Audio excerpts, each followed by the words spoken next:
Hello guys, in this video I'm going to show you how to link your Telegram account to other devices, but before that don't forget to subscribe and leave a comment down below, because at 10,000 subscribers I'm going to show you my whole YouTube revenue statistics and growth strategy.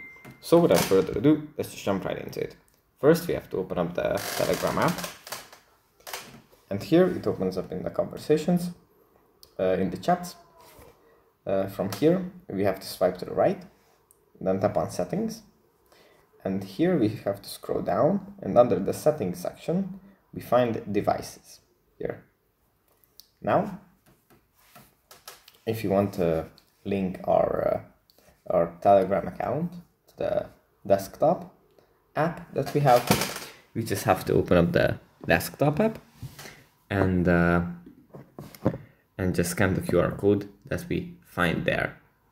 So that's pretty much it for this video. Hope it was helpful for you guys, and I'll see you in the next one. Bye.